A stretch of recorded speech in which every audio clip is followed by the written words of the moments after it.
Hi, welcome to Texas! He's a 10. I choose this family.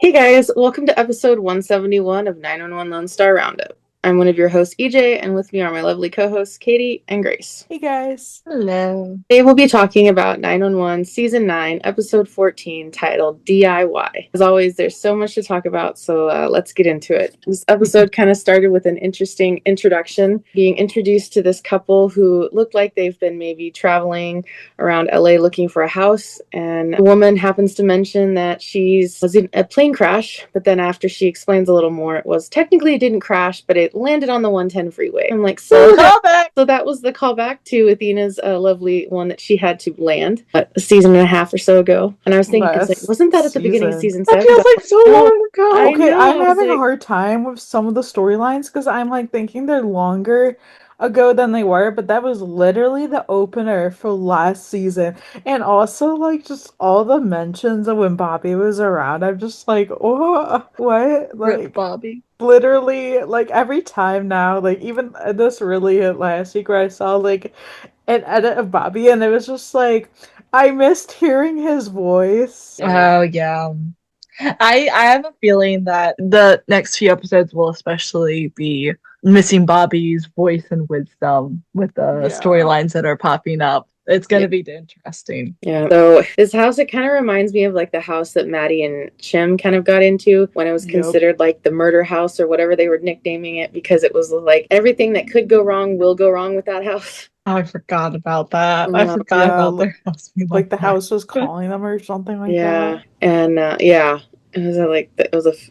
So they're, trying to repair things and they're like, it's got character. And, and it was funny because the husband was like, okay, we're not going to go in here. Like, we love this house. Like, we're going to try and get it down because it's not in the, this, that, and the other. And then they end up like, oh my God, I love it. Yeah. And so, I think they were engaged or like. Yeah, they're engaged because they were talking about having their wedding in the house. Yeah. And so they were talking about having the wedding at their house and they were getting ready and they wanted to have like an at-home wedding and oh my God. So, and then they try to get some contractors. Are ridiculous. They do end up getting this one house and the contractors are coming in and they like start working with them and they're like, no, this is ridiculous. We're out. It's just, and they're like, oh, we can do it all by ourselves. Yeah.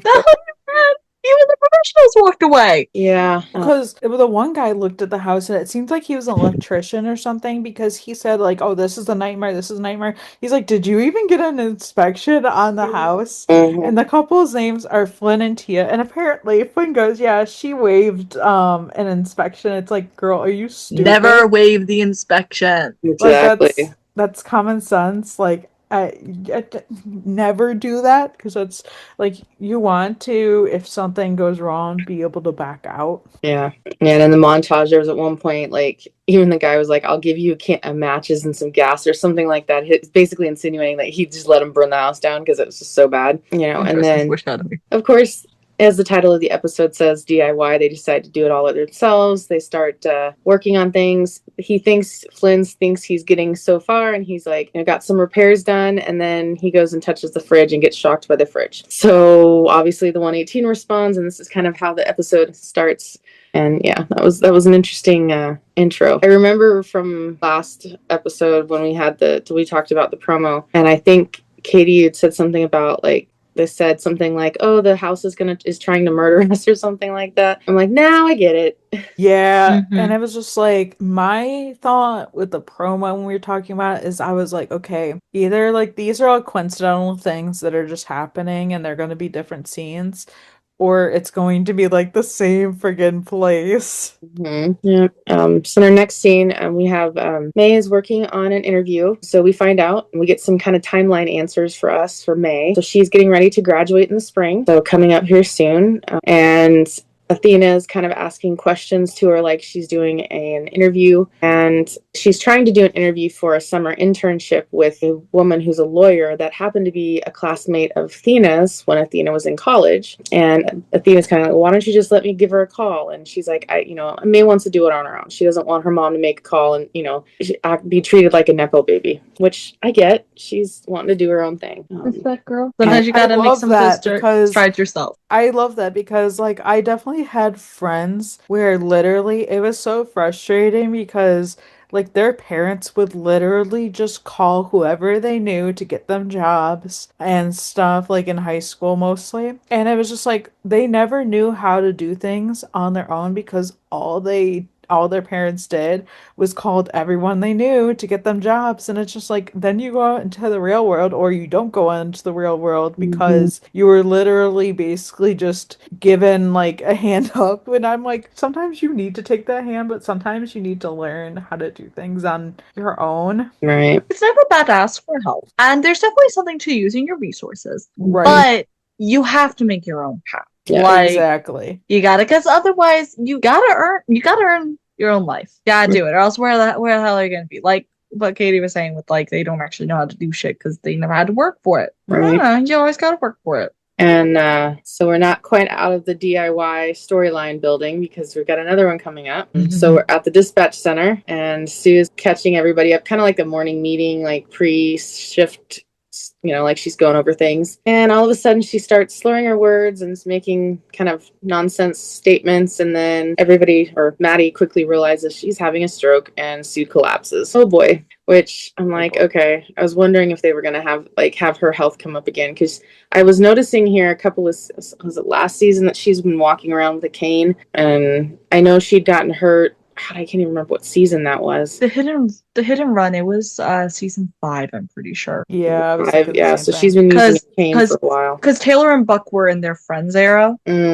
That like had them like sleuthing, and it was during like the treasure hunt episode, sort of. Yeah, it was around that time point, and so that's when that all happened. So I think she started using it after that, but it's been an emphasis. Yeah. Okay. Yeah. And you never know if it's because it's like for her or if it's like a thing for the actress who plays her and stuff. But like we're also getting to the point where like you would expect that she could possibly like retire or something like that. But also she's not in the show like enough for them to like yes, they could totally be like, hey, this is gonna happen, but also like it's not like a main focus of the show, so it's not like a huge deal, but it's like definitely something they could introduce. Well, and I definitely think with it being, the show's been around now, we're in the 9th season, and she's been, if I remember correctly, in season 2, so she's been around quite a while, and she was older character at the beginning of her kind of entrance into the show. It makes sense that they might want her to move on to something else, or maybe the actress is choosing to retire. Like Katie said, we don't know yet, so we'll see what they kind of do with the rest of this season and see what happens. Then we see Chim at the 118. He just gotten off the phone with Maddie, kind of hearing, and he's telling them that Sue had a stroke and that Maddie and Josh are visiting her at the hospital. And Chim's like, he just saw her the other day, and he says that, he didn't notice anything. And then he looks at Buck, who's playing pool with Eddie, and goes, like, did you notice anything? And Buck's like, no. And he specifically said, I think it was like Tuesday night. Yeah. And Buck looked caught out. Yeah.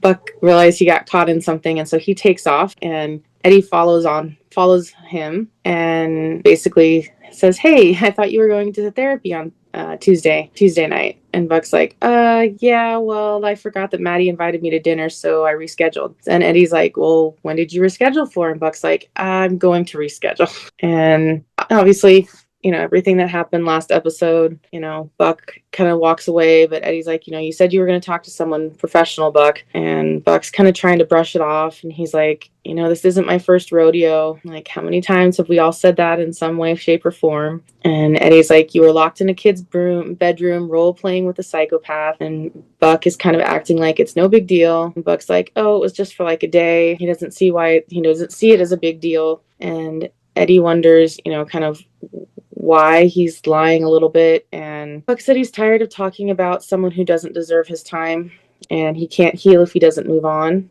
And he's kind of hesitant to take that answer, but Buck kind of just says, just let me do it myself. Let me do it on my own. And obviously we know where this is going to go. Well, we don't necessarily know, but we know there were so many directions that it could go from here. Oh yeah. And I don't want to get there quite yet, but I just gotta say the end result, I don't think I was at all close to that. Yeah, this is a tough one because like I get where they're both coming from. And I definitely appreciate Eddie kind of like not being forceful, but kind of being like, hey, as your friend, you need to do this. Yeah. And like being there, and I get Buck's feelings, but I'm just like, oh honey, you need to get there. Yeah. The thing is that like Buck isn't theoretically wrong, but he's jumping. He's jumping over some vital steps to get to where he wants to be. And therefore his results are not going to be what he wants them to be. Because he's saying, can't waste energy on this person, like he just wants to move on. But hun, you got some steps to do before then, and unfortunately one of them does involve therapy. And you gotta wrestle on it and dwell on it for a little bit to heal. And I think like I've seen this mentality a lot, particularly in people that don't go to therapy for one reason or another. But I've also had a little bit of that lately where I almost try to out therapy myself because I've gone to therapy for so long. Yeah. That I had a super upsetting thing happen recently, and I was trying to like therapy myself into healing without letting myself feel. And I had to wrestle myself back because it wasn't turning out well. Like instead I just kind of wound up feeling shame for the feelings I needed to feel first. And I feel like Buck is also experiencing a little bit of that. Like he's not letting himself feel either. And you've got to do all those things. You've got to feel, you've got to talk to someone, whether it's professional or someone trusted and close. Ideally professional, but not everyone can be in that position. Like there's just so many steps, and it's definitely alarming to see Buck jump ahead. And I will say that I do appreciate that Eddie is showing care and trying to like touch bases with him and like check in on him, because I feel like there's just been such a transition period lately, not even getting into Buck and Eddie's relationship and the rocky roads they've had, but like his main staple like comfort person is gone. Like Bobby's gone. He hasn't got the usual people to rely on, and no one's really checked in on him. So I am liking seeing that Eddie is trying, even if I don't always 100% agree with how he does it. I appreciate that he's doing it. Right. And I think he also knows Buck enough to know that if he pushes too hard, Buck will completely shut down, which we've seen in the past too. And I think he's also trying to be cautious that doesn't happen again. Right. And that's human nature too. 100%. Like... And we've even seen the exact opposite with Eddie. Like when Buck's needed to push or tried to push and he shuts down or he gets angry or stuff, like they experience emotions very differently, but they're not wholly opposite. Like they actually can come from very similar places. I think it's interesting to see it play out across their characters. But I think it is, because I was having so many flashbacks to like Eddie's like experience with his mental health and with the PTSD and the trauma from the military. Truly, season 5 was so unappreciated. I know. I need to like go because back I'm just thinking, and like watch these episodes, because like it's just coming up so much, and I know people are like posting about it a little bit too, so I'm seeing it that way, but I'm also just, it's just like occurring in my brain where I'm just like, oh, but like this is like totally like gonna be backwards, and I love that this is being explored in this way. I'm realizing that seasons, like particularly season 5 and season 6, well, there were things I didn't like about them, like certain characters or certain relationships at the time. Like there were definitely things I didn't like about them, but I'm realizing that I didn't appreciate them as much as I wish I did, because I wanted different things from the show at the time. And now that like I'm coming at it from different perspectives, and like we've had more of the show, we know more things that happen, I am definitely at the point where I want to go back and rewatch them and see how I feel, because it used to be that they were like solidly, I did not like those seasons, but now I'm like, actually I think I can appreciate them a lot. I think living through some of the seasons were like either painful or just like you hate those seasons when you're living through it. But I feel like now that quite some time has passed, and also like the characters have changed, and I feel like I'm able to appreciate things that I maybe didn't living through those moments. Yeah, we've definitely had, the show itself has had a lot of priority shifts. But I think we as like fans and we as fandoms have also had those shifts too. So anyway, that's just me talking. No, I get it. So our next scene is we go back to the couple. Basically we get this kind of like collection of they keep having to call 911 on these most random things. Because, that's how it rolls, and we haven't gotten to the worst part yet. Because, like, all the shit that goes wrong, with the house, what I'm trying to say is all the shit that could go wrong with the house does go wrong with the house. I probably would have quit by the second one. Let's be real. At that point, I would have just been like, no. But honestly, I don't know that I would have bought the house to begin with. Yeah, because, like, it was kind of one of those things when they were going into the house, he was like to her, he was like, okay, like, we need to, like, be strong. Like, don't, be like, oh my god, I love this house. And then she goes in and says she loves this house. And it's like this, like, totally, like, rundown house. The person, like, apparently, like, died there. And I'm just like, I mean, that's fine. Now I'm wondering how he died there. I think it was, like, old age or something. But, like, it's still, with all this happening, it's like, I see the red flags. You need to see the red flags. I definitely got the vibe that she was living on this adrenaline high of surviving what could have been a severe plane crash, and she was not necessarily impulsive, but definitely doing things maybe out of her norm. Let's buy this house that's completely run down and a do-it-yourself, and it's gotta flip it kind of situation. And for many people who have those skills, that's great, but she and him did not have those skills. And, like, even if they did, like, there are some houses you can absolutely renovate yourself. There are definitely DIY houses, and they turn into beautiful places sometimes. But this one, I don't think was one of them. Like, there are just certain places you cannot flip non-professionally. Right. But clearly they were having some problems bringing professionals in there. And honestly, even if they had found someone to do it, it would have cost them an arm and a leg.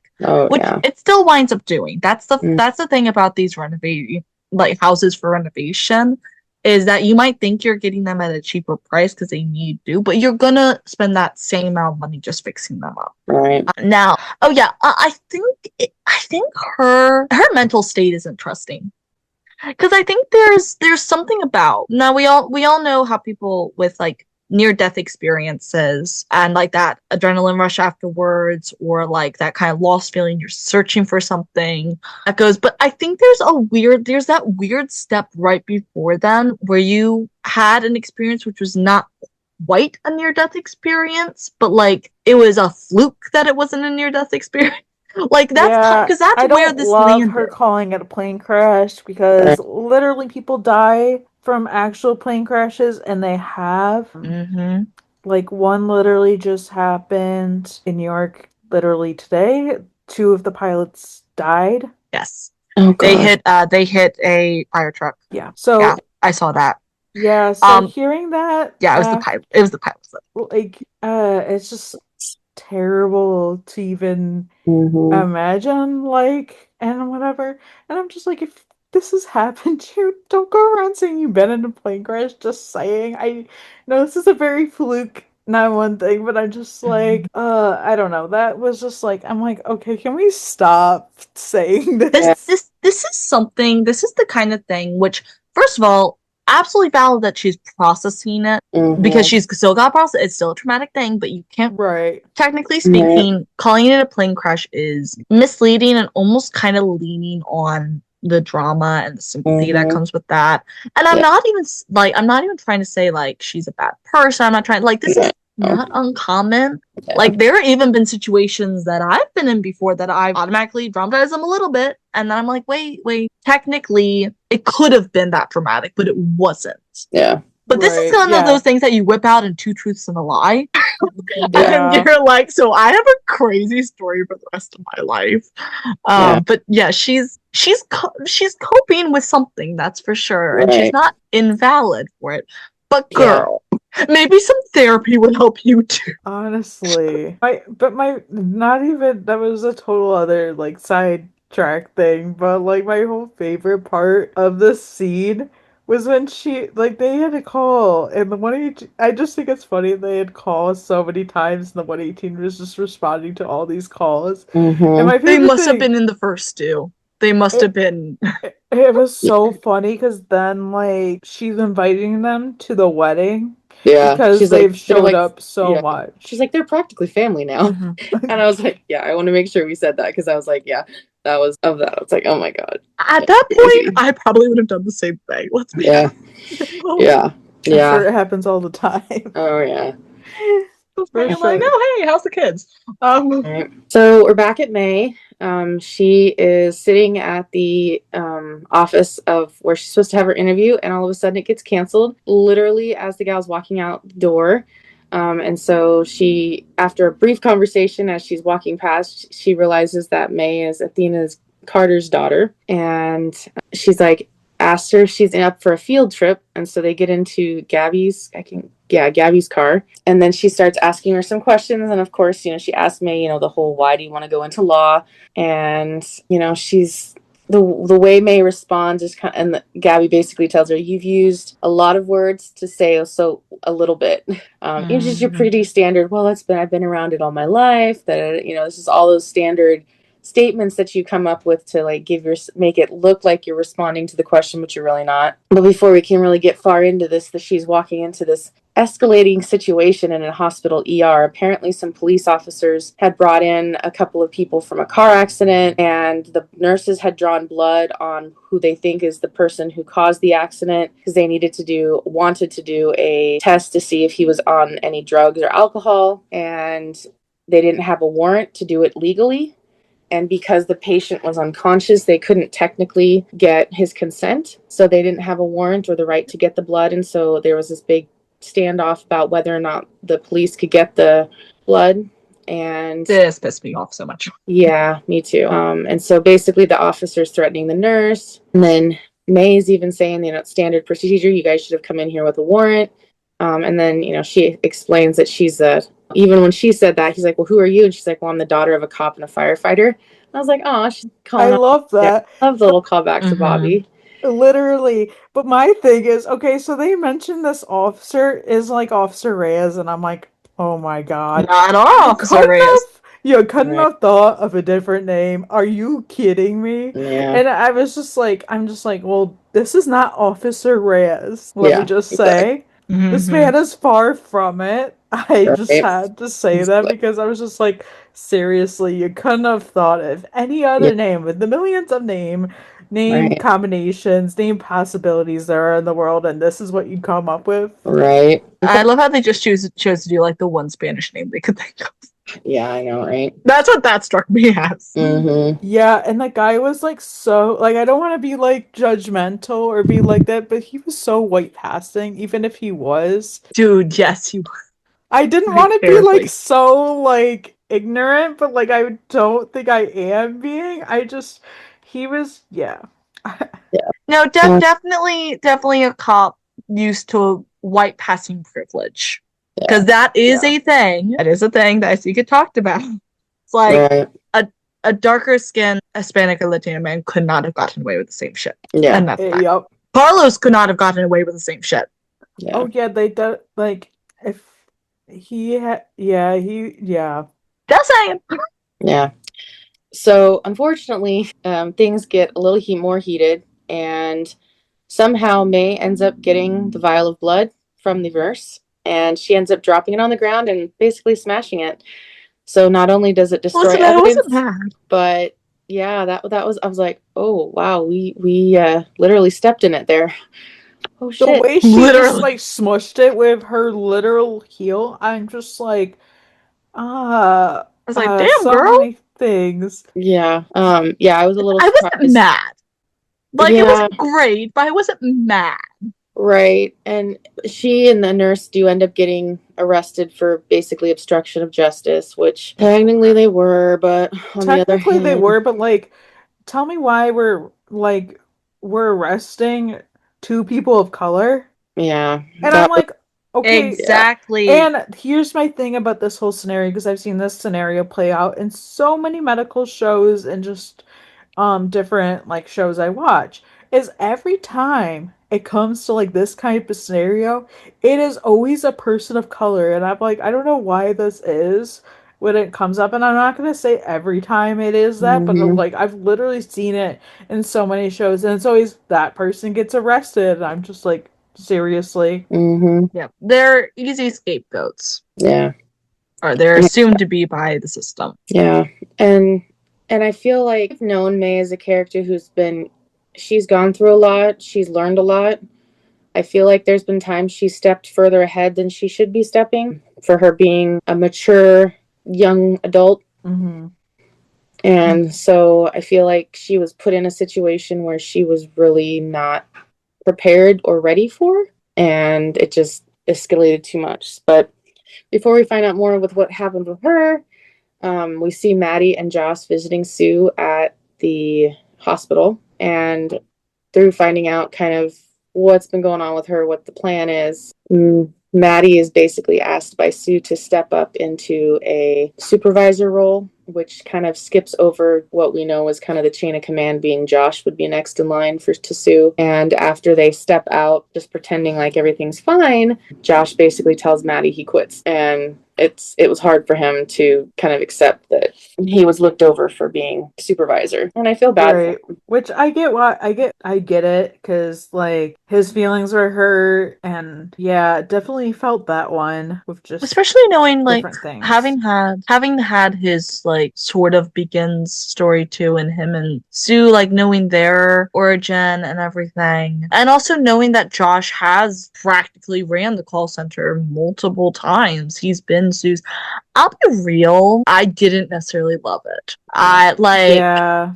It felt convenient to get to move Maddie's storyline along, but I did not like we rolled back multiple like character parts. It was interesting because people were speculating things about this or the episode was on, and it was interesting to hear what people were saying, because I had seen somebody say, because we didn't know like what direction this was going to go in, I heard somebody say that basically Josh is offered like whatever to take over or whatever, even if it's just temporary, and like he turns it down. But then of course seeing the show and seeing how it plays out, it was very interesting to see that, because like Josh had basically like been Sue's right hand man for like so long. And yeah, I would feel snubbed too. I would feel punched in the face, honestly.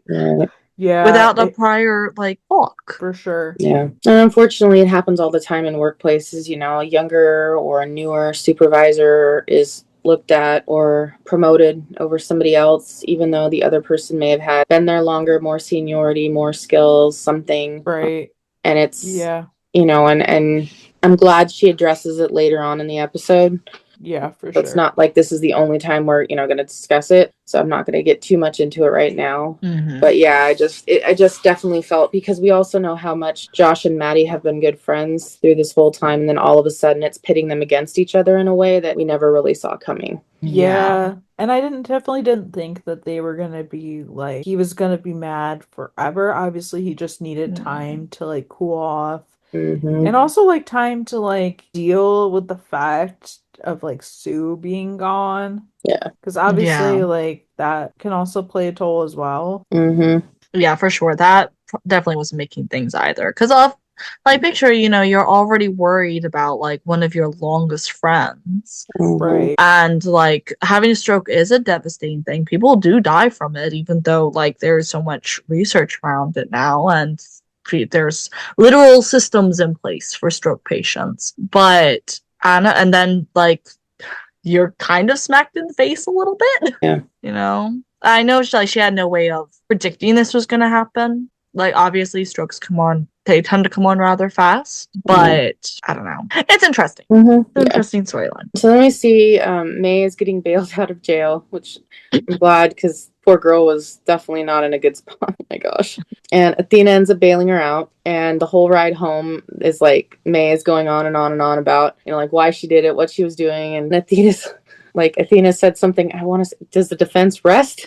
like she was defending herself and all these reasons why she did it. And, Athena's like, she's like, I raised you to do what's right, fight for what's right. And she was doing that, and May was fighting for the patient and for Ian. And then May asks if she's in trouble, and Athena says, you're grown, you're not in trouble with her, and that she's learned that her kids needs to make their own choices, which is yay for Athena and some growth. And then May asks Athena if she can get her another interview with Gabby. That was so funny how she asked too. Really I loved it.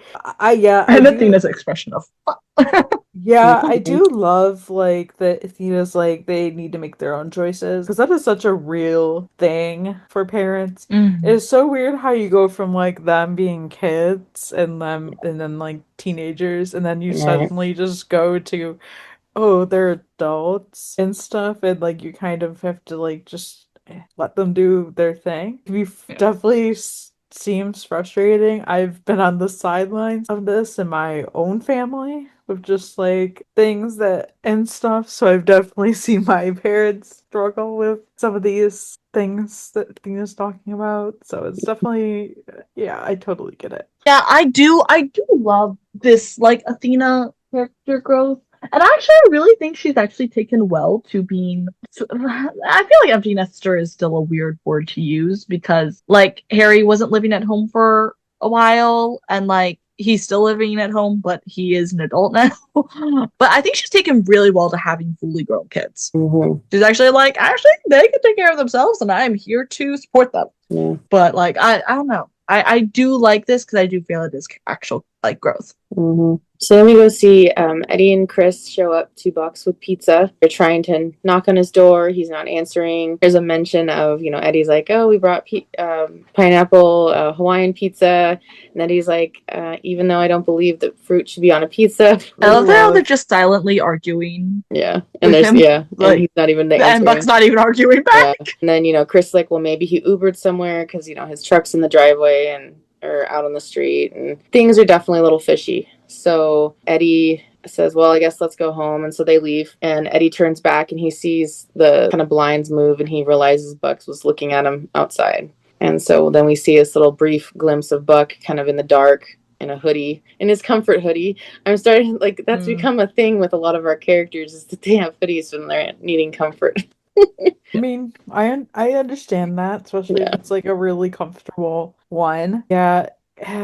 This is such a hard thing to watch because it's just like, okay, what's going on here? Like, why is he just in the house in the dark? Why isn't he letting them in? Like, I get that they kind of showed up unannounced and stuff. Like, Chris is like, oh, maybe we should have called. Yeah. But I'm just like, okay, what's going on here? Right. Nothing good. Yeah, and I think at this point I was starting to wonder, I'm like, okay, well, what direction are they trying to take this with Buck? Are they saying that he's got some anxiety, some depression? Is there PTSD? Is it a mix of everything? I was just like, which direction are they starting to take it? And then I was like, I was kind of confused as to where they were exactly going with it. So I will say I was spoiled on what actually wound up happening. That seems to be the line I see on all these shows. Like, it's 911 on ABC's Instagram account that fucking spoils me on everything.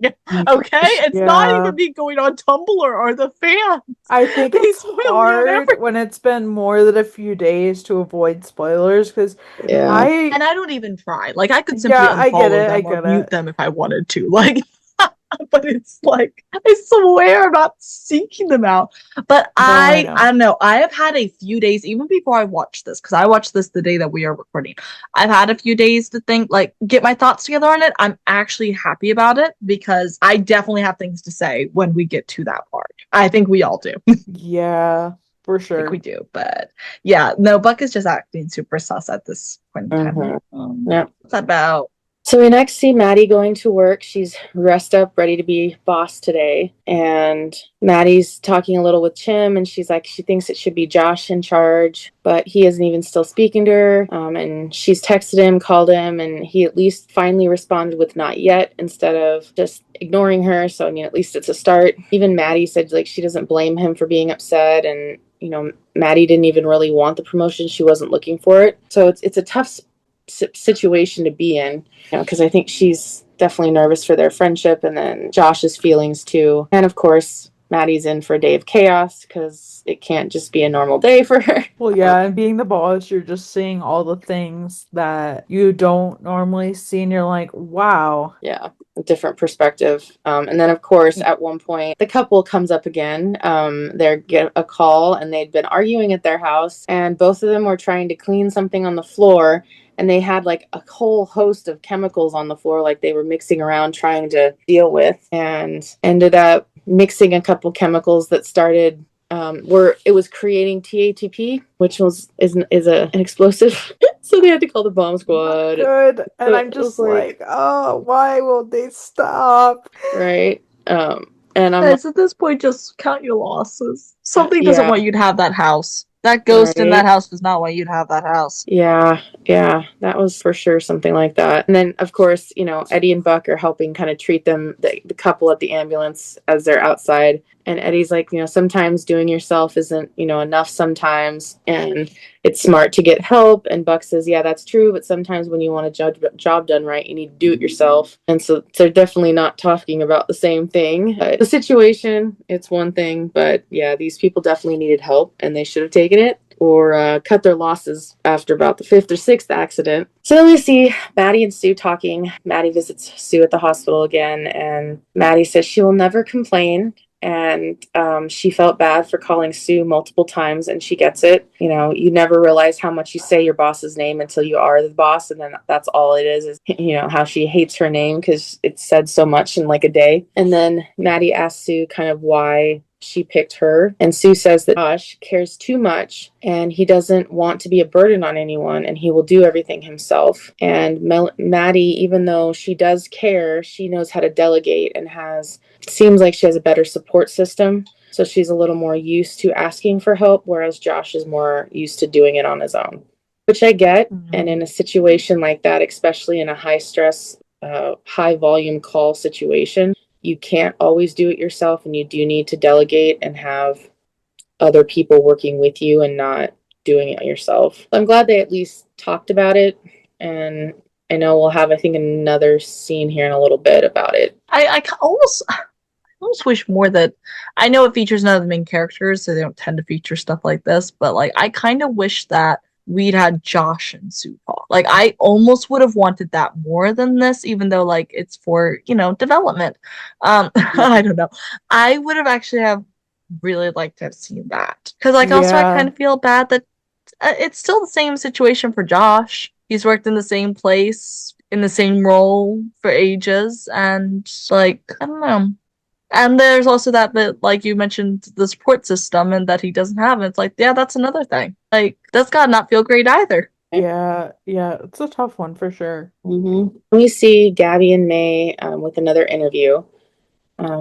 May thinks she was helping Ian and the patient, but Gabby points out how what she did wasn't helpful to them. And as being a lawyer, you can't get yourself in trouble while helping your clients, because that doesn't help in the long run. And she also mentions that she doesn't think that May should be a lawyer. She doesn't think she's got is ready for it per se, or that's the right path for her. And the whole thing with May was she wasn't really sure. She was finishing up school and she wasn't really sure what she wanted to do, and thought she'd go to law school in a way to kind of finish what Athena started and never finished, but got to make her own path. Right, and that didn't come up quite yet. Yeah, so, but of course, May's a little hurt by being told, I don't think you should be a lawyer.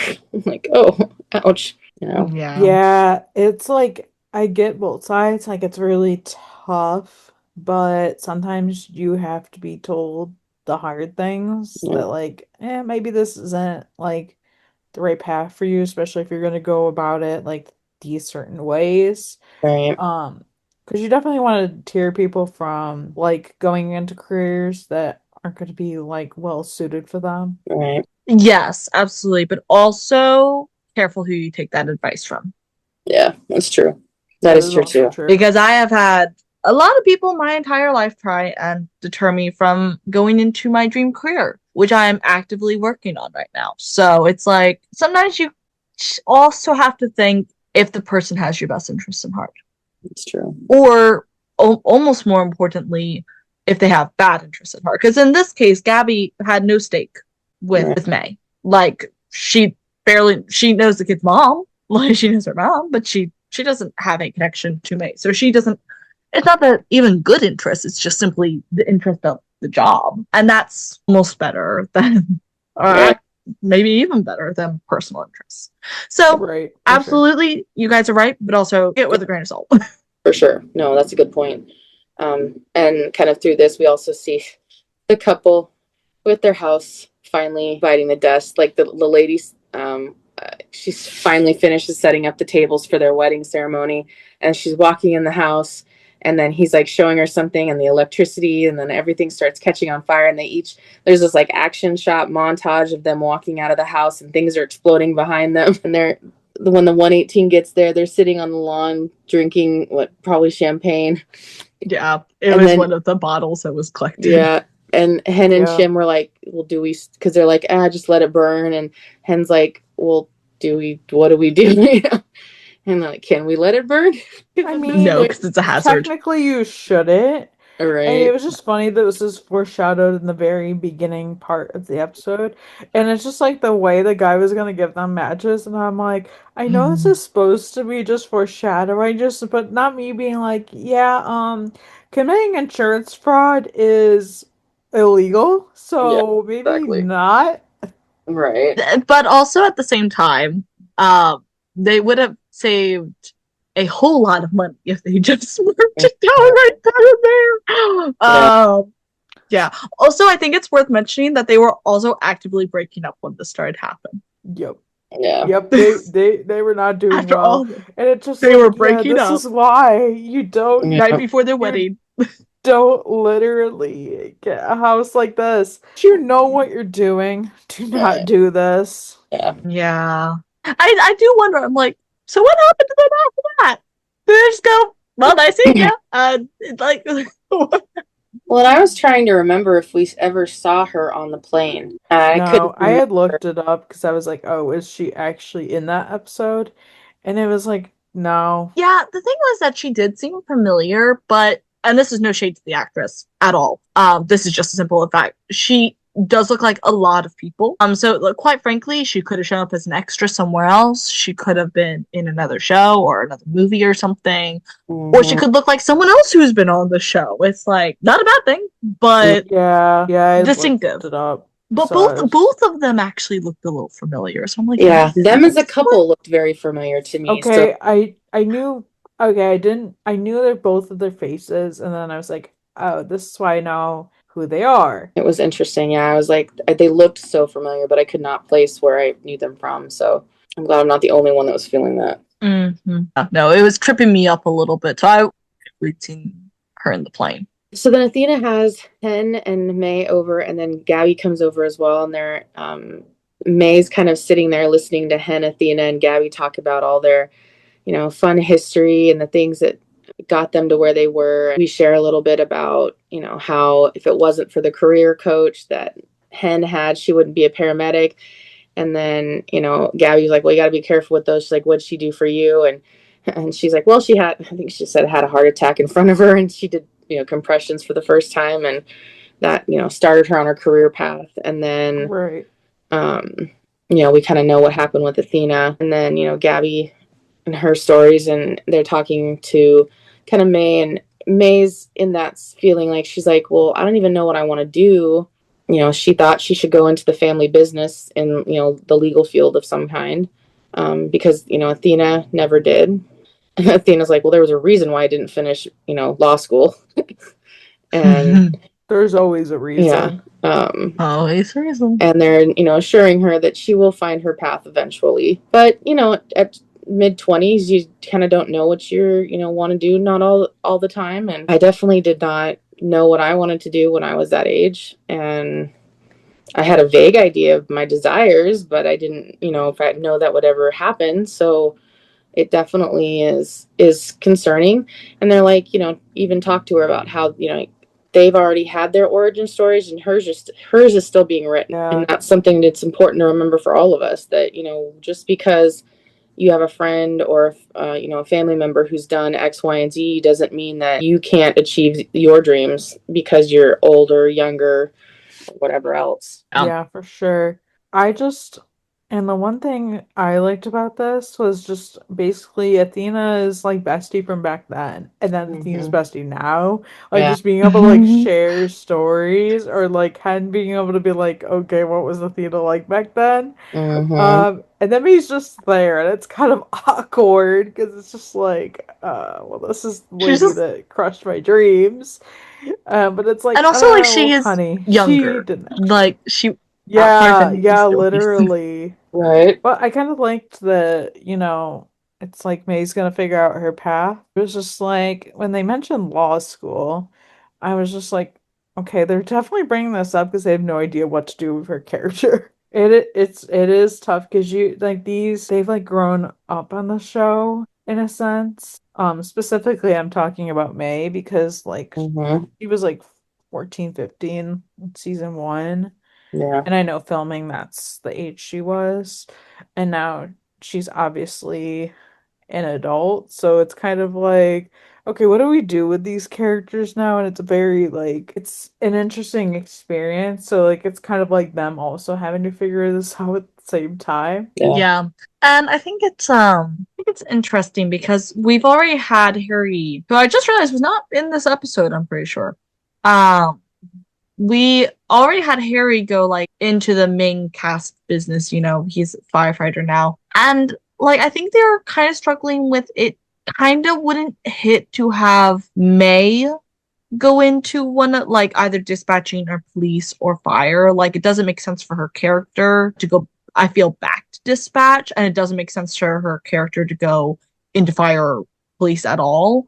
But it's like I think they're maybe trying to figure out, can they balance bringing her in as a nurse or a social worker, or like what, because they're towing, and we'll see more about this later, but they're definitely towing the line of like they want her to be in a helping capacity, like in a service capacity of some kind. But yeah, they're definitely not quite sure what to do with her. So Yeah, for I'll sure. be interested to see what gets decided. So then we get to the dispatch center, and Maddie's there. She's actually apologizing to Linda because the call with the chemicals from the couple in their house. Maddie overheard it, and she took over the call where she shouldn't have done it, but she knew what was going on, and so she wanted to just get him help, and which is kind of a no at the call center unless you absolutely have to.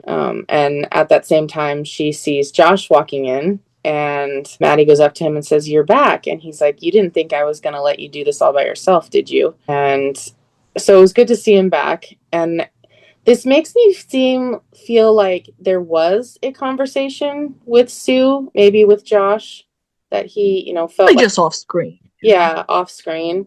Just because he went from like upset to like coming back when he was saying he was going to quit. So like I feel like there was a conversation that we just didn't see on screen. And also, I'm sure she knew that he would come back. Like, obviously, people get upset or mad about things, and then they work through their feelings, and it's like, okay, well, now I need to get back to my life because life must go on. So it's also one of those things. Yeah, and like also, I feel like it is worth saying that like I don't think even anyone would have blamed Josh if he decided at that point that he needed to go do something else. Yeah. Because, like, at that point, especially with Maddie being young and healthy, it would have been, there's no room for him to grow at that point in that job. Like, he is stuck doing what he's doing unless he transferred to a different shift or transferred. Like, I'm not entirely sure how much Maddie's, like, I assume she's just like, she is the shift supervisor like Sue was. So it's like, unless he transferred different shift and did it, but like, I don't know. So I don't think anyone blamed him, but I'm glad they didn't, because that would also more than likely mean taking him out of the show. But I don't know. Yeah. I do hope we get more Josh content. I will say I've been having like him more involved in a storyline. Yeah, for sure. Yeah, I'm curious. And I think it was the previous scene when the first day that Maddie was kind of took over was there, and she was explaining that, Sue has a long road of recovery coming and that we don't know if she's coming back. So she's there temporarily. So it's nothing decided permanently, because obviously, every company and every business has their own policies on how you get promoted and stuff. So even though Sue has said, yes, I want Maddie to take over for me, doesn't necessarily mean her supervisors will take that, Right. And so for now, she's in that position, and glad that Josh came back to support Maddie.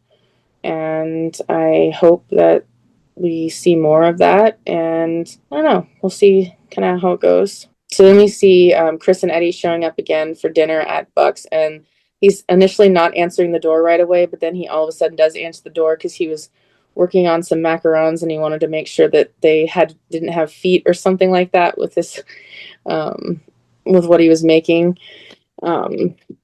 So they go in, and Buck and Eddie are kind of in the kitchen, and Eddie kind of shares that he apologizes to Buck for second guessing him. And it was good because Eddie was trying to say, look, I'm sorry for being pushy and overbearing, and it seems like to him on the surface Buck is doing better than he thought he was, but as we'll see here in a few, it was not so cut and dry.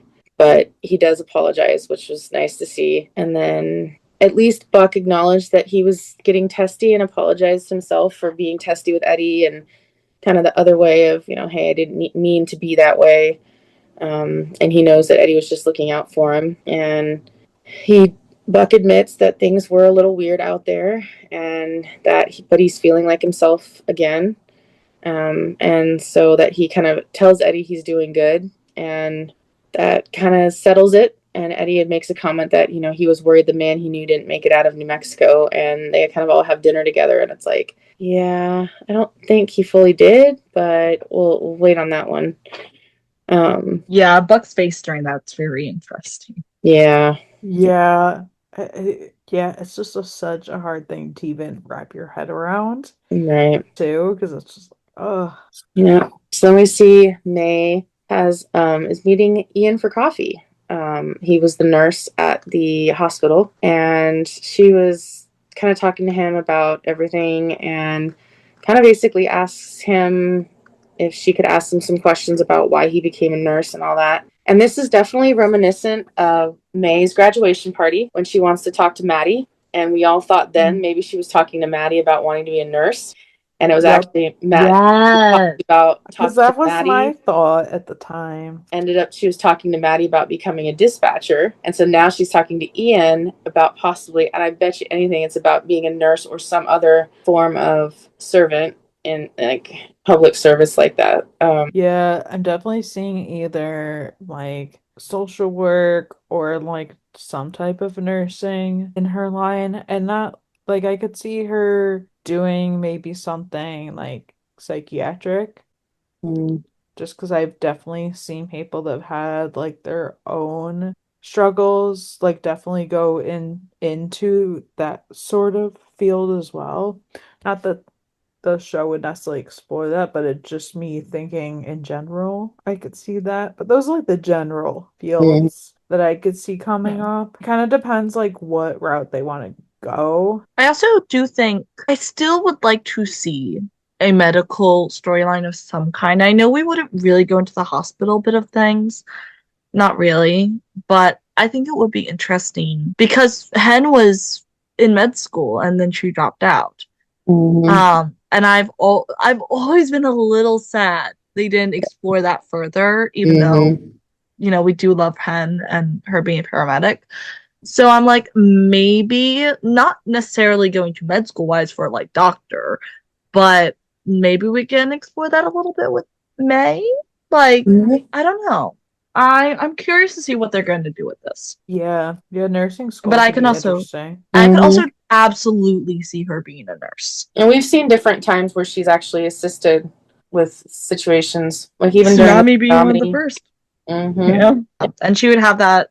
She'd also have the knowledge of her dispatch days as well. Yeah, it would be an interesting contrast because obviously Maddie has the nurse to the dispatcher view. And then May would have the dispatcher to like the student to like the nurse view, which I think is definitely very interesting perspectives to bring to the table. Yeah, and also like I wouldn't be surprised if maybe she became like a patient advocate or like a hospital social worker, because Oh, I for think sure. that could use the law a bit to some degree, because she got the degree. She's getting the degree. But Well, I think she's most likely getting like, well, she said her studies were like communications and like some other minor. it was a minor that had law in it. I remember that there was something along those lines. I don't remember exactly what the title was, but yeah, which was funny because I was a communications major when I graduated college. Now I graduated with an associate's, not a bachelor's, but still, absolutely love my courses. But I don't know. I can definitely see patient advocate or hospital social worker somewhere in there. I think that could be very interesting for like what she's already shown. We saw her wanting to stand up for patients' rights. I just feel like that could be explored. Yeah, for sure. So our final episode or scene of the episode is me and Buck. Buck's like, we'll see you next week. And Buck's like, yeah. And Buck and Chris and Eddie say bye. And as soon as they're gone and Buck shuts the door, he scurries over to his backpack and starts digging through and finds there's a bunch of pill bottles inside. He pulls one of the many out and dumps a bunch of pills in his hand and takes some pills. And I am not In the dark thrilled. ass house. Yeah, I Like was pitch black, and I'm just like, yeah. oh no. I'm not thrilled with I this is like the storyline. I definitely think it's going to be a good storyline, an interesting storyline to explore. Do I hate that we're here? Yes, it literally pains me, but I think it's a very interesting storyline. yeah. And I didn't necessarily think when they said that Buck was going to go dark for the rest of the season that this is necessarily where we are going to go. Yeah. I've got very mixed emotions on it. And again, I have had days to sit on my feelings on this because I was spoiled. I'm kind of glad about that. Because I will start up front that I hate addict storylines. I hate addiction storylines. Every time they've ever come up in anything I watch, they just don't. Like the most notable I can think of is Criminal Minds had one in later seasons. It continued into I story. did hear about that. It continued into seasons that I have not watched because my favorite characters left the show and I didn't want to watch it anymore.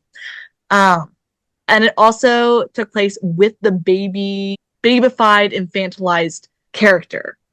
So a little bit of horror flashbacks considering Buck's place in the fandom. And I hated every single bit that came with that storyline. And that is what I think of when I think of addiction storylines. So up front, I hated it. And I sat with it a little bit longer. And I'm not mad because I think it's interesting. We had an element of addiction storyline with Bobby, but his was alcohol based in particular. There was mention of pills, there was mention of drugs, but his was particularly alcohol, which is absolutely a substance and an addiction.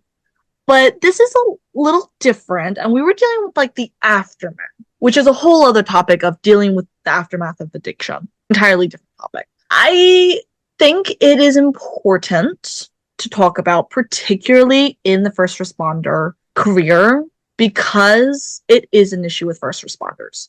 Substance abuse, alcoholism, porn addictions, gambling, anything that chases that high. This was literally talked about way early on in my EMT class. This will be talked about in career classes. This is brought up. This is a well-known thing. Firefighters seek to recreate that sense of adrenaline, especially when the job starts getting darker and that adrenaline no longer has that dopamine hit. Mm-hmm. So I think it is worth talking about. I wish it had not been about the kidnapping. I actually wish the kidnapping hadn't happened. I wish that this was a deeper exploration of his grief and his PTSD from things that have already happened to him, and that it was simply a snowball effect. I think this also goes back to I still have slightly unsettled feelings about the kidnapping thing and kind of feel like we could have replaced it with anything to snowball this and it probably would have made some sense. I don't know. I don't hate it, but I kind of wish that instead of sensationalizing it for the screen, we almost would have taken a slightly more realistic approach and snowballed it from something closer to home. Right. Especially when there is so much material to work from. That is true. Yeah, it's hard. With that being said, am I scared of what they'll do with it? Yes. Do I think they have the potential to do something interesting with it? Also, yes. Am I a little worried? Partially because I don't think they're going to walk back their mistakes. Like, I don't think they're going to walk back. Like, no, I think they will walk back their mistakes. I don't think they're going to solve their mistakes on like people neglecting him, people kind of being not there for him when he needs them. That includes Eddie, Chimney, Hen, anyone that has not been there when he needs them. Even Maddie to some degree, and I'm not trying to throw her under the bus, but to some degree she's had her own life as well, though she has been around more. I'm worried that we're not going to solve the issue of them not being there. I'm just worried they're going to walk it back. My other main concern is in going down an addiction storyline that the fandom has proven itself so incapable of nuance. I'm really worried about how an addiction storyline is going to land and be handled. Because I know a lot of former addicts. I know a lot of people in recovery. I work with a lot of people. One of the closest people to me in the world is in recovery. He's been for a couple of years. And it's just the topic deserves so much nuance because you can't absolve them of things they do when they're an addict, but you have to treat it with care. And it's just such a layered topic. And even if the show gets it right, and it might, they can do it. We have seen them take heavy storylines before and do it okay, but we've also seen them fail in it. I just don't know that the fandom has the capacity because in so many storylines that require nuance and complex understanding of humanity, it's fallen short. And I'm not saying that people won't be sympathetic towards Buck, but I'm afraid this is going to turn into just a wrongful handling of the topic of addiction and addicts in general and how to support addicts without infantilizing them or babyifying them or anything like that. It's a complex thing. And that's why I'm scared of addiction storylines, is because it's TV and they're going to sensationalize it. And it's such a prevalent problem. That's where I'm at on it. And I'm sorry, guys, that was a rant. You all know how I go. But I'm not against it. I'm just worried. Yeah. I have my own thoughts on it. I get what you're saying about wishing that it would have come from maybe the other stuff that's been going on in his life, but I also feel like the kidnapping was more of a catalyst for him to hit ahead, and I think that was just like the straw that broke the camel's back, so to speak. And I definitely curious what direction they're going in, what meds he's taking, and they were obviously prescription bottles, and we don't know of anybody in his life that has prescriptions, so he's obviously been prescribed these medications. So are they the pain med, the hospital, or the clinic in New Mexico that he's got them and then he's just taking them to get the high from them? Is it he ask his doctor for some meds, or is he already in treatment and in some ways he's just not talking about it? It could be any one of those things, though that was one question I had. I know that we're going to kind of dive into that. Because we only have season 1 of Nashville, I won't talk about Nashville. But we have 911 and we have Lone Star. And in the beginning of each series, we had a character who'd gone through addiction and was in recovery, TK and Bobby. We never actively saw a character in the start of that. Do I like the idea that Buck is going down a similar pathway to Bobby and TK with mental trauma and all that stuff and just, because we saw the Bobby Begins. We know kind of how his life started and what happened with his dad and where some of his drinking came from. And so I think there's just been a lot happen in Buck's life in the last couple seasons that I think it's finally connecting and hitting him. And so I have a lot of questions. I don't hate it completely, but I definitely am concerned about what they're going to do with it. And I'm worried that they are not going to be careful with how they treat it. Yeah, that's definitely what I'm saying with like worrying about sensationalizing it being TV and stuff. Like, also that's a good point bringing up TK. I didn't even think into Lone Star, but his was opioids, and drugs. If it's painkiller addiction for Buck, which is what it looks like, yeah, that's opioids. And that's not good, guys. That's not good. I feel like I'm also like not trying to judge it so hard since we're only really know of it existing. We don't really know all the details or even know where it's gonna go. So I feel like I don't really have much to like say about it quite yet. I'm interested to see where it goes. I know Oliver had said like the next episode we're gonna see is like a really good episode and an episode that he really likes. So I'm interested to see what that is, I guess. But I don't know. I don't want to judge it too much quite yet because we really don't know where they're gonna take it. And like I get why this is coming up because obviously with trauma, a lot of times this happens. And grief too. Like a lot of people Yeah. do fall into addiction after grief because it's just a way to escape. So there's definitely that. Yeah, I'm not the one thing I am sure of, and like finally watching this episode, like I'm glad I realized that, is that Oliver will fucking knock this out of the park.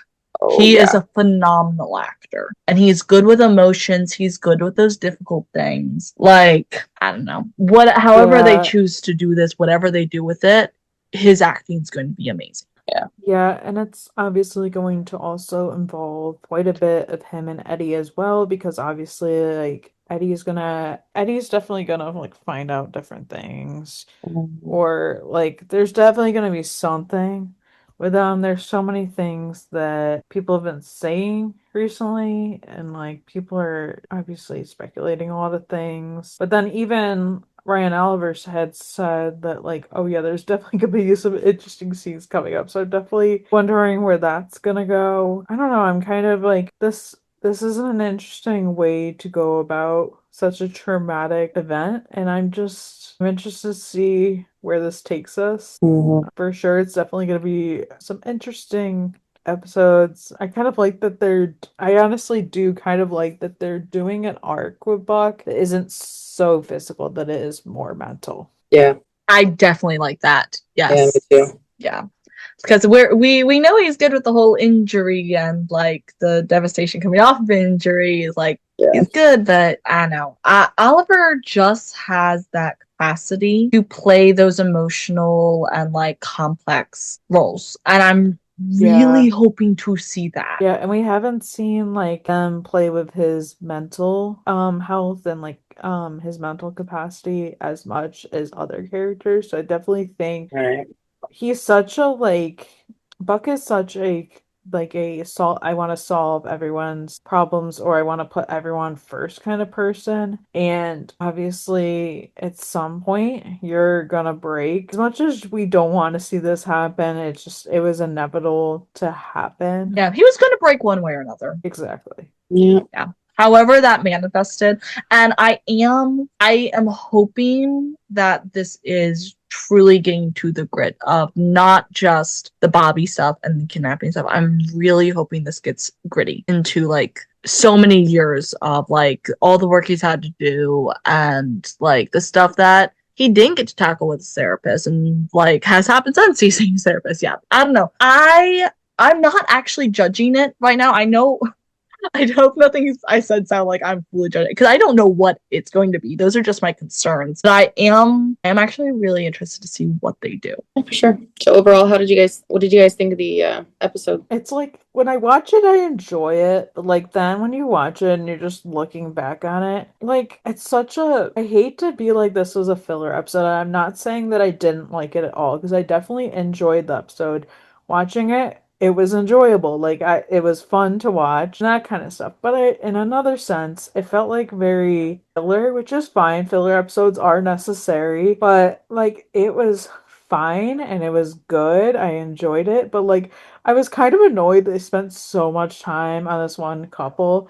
And like, don't get me wrong, like I did enjoy it in the sense that we're not jumping from this call to that call to this call. But in another sense, I was just like, well, we could be diving into, more stuff than just this, but it wasn't a life-changing episode. It was fun and it was interesting at times, and then of course we had those other scenes, but like I said, not life-changing, but still fine. I did like the episode. I agree with what you're saying when you were bringing up the word filler. It's not really. It's a lot of setup. Mm-hmm. That's pretty much it's just setting up stuff. I'm interested to see what happens with all of it. I did find the house renovations to be entertaining at the very least, but I don't know. I'm perfectly neutral on it. That's cool. For What's sure. happening next? What happened before? I won't run to revisit the episode, but there was nothing wrong with it. That's fair. I think I'm kind of neutral on it. Yeah, you're right. It's definitely a setup. It's not really filler because it is setting up for future episodes and future things coming up. It was interesting to see them kind of continue to follow along because we've had times in the show where couples or characters from previous emergencies have come back in a future emergency, but never in the same episode continually over and over and over again. So that was a difference to see. But yeah, I was a little, after about the third or fourth one, I was like, okay, can we get to the point? But of course, the whole title of the episode is DIY. It was all about doing it yourself. That was what they were doing. Definitely felt like an HGTV home renovation series gone wrong. Yeah, I'm curious where they're going with the rest of the season. This was episode 14. We've got 4 episodes left of the season. But yeah, we've got a few more to see, and I'm curious where they're going for the rest of it. But yeah, it wasn't a bad episode. It just was kind of it was an episode. It just is. Katie, do you want to do the promo? Okay, so our promo for next week, it's very interesting. So this guy sits down with Athena or whatever, and she's asking, can I help you? And he says that he's here about a murder, and then she asks about whose, and he says my own, and he basically tumbles over. Then this mom is calling 911. Her son can't breathe, and Maddie's like, oh, you're a few blocks from this ER. You need to get in your car and drive there. And of course she gets into a wreck and basically drives into, I believe, the fire hydrant or something. So there's that. Then we see Chim say, let's go, and rushing somewhere. So it's going to be interesting to see what all that ties into. That was nothing. Yeah, I think which when they do that, when it is all these side storylines, I know that something huge is going to happen in the episode because for the things that are out right now, this is all they talk about. And I know that there are going to be bigger things happening this episode. So these are definitely going to be the very minuscule parts of the episode where they're just well, we can't mention this, so let's just mention these things to throw people off. Yeah, it's definitely a lot of the dancing around, and who knows how much of it actually makes it into the episode. They just need to make a promo. I know. Yeah. I am interested to see the guy basically reporting his own murder. That is a very interesting storyline. It's like any storyline with murder. Yeah, it's just it's very interesting because you don't usually see that come about. Which I get, he was probably something happened. I think he was either stabbed or shot or something, but he just didn't he was able to make it long enough to collapse or whatever, or something, or maybe there was some other problem, but still very interesting. I am intrigued about that storyline. Will it be, I think this is the main thing Athena's gonna be focusing on in the episode, so it definitely has some importance. Yeah. Any final thoughts or anything else you want to share? No, I don't think so. Just another day at the 911 circus. I like that. I like that. I want to make that a slogan or something. I love that. Our Instagram bio. Oh gosh, yeah. I'll have to come up with something about that because that's funny. Well, thank you so much for joining us and listening. Be sure to subscribe wherever you get your podcasts and check us out on YouTube. For more, visit 911lsroundup.com and follow us on socials at 911lsroundup on Facebook, Twitter, Instagram, Threads, and TikTok. And of course, come join our Discord. The link's down below and on the website. You guys can follow me, Katie, at For the Love of Charlos on TikTok, Instagram, and Threads. You guys can follow me, Grace, at RunandRafa901 on Instagram and Threads. You can follow me, EJ, at EJ8302 on Instagram, Threads, and TikTok. See you next time. Bye. Bye.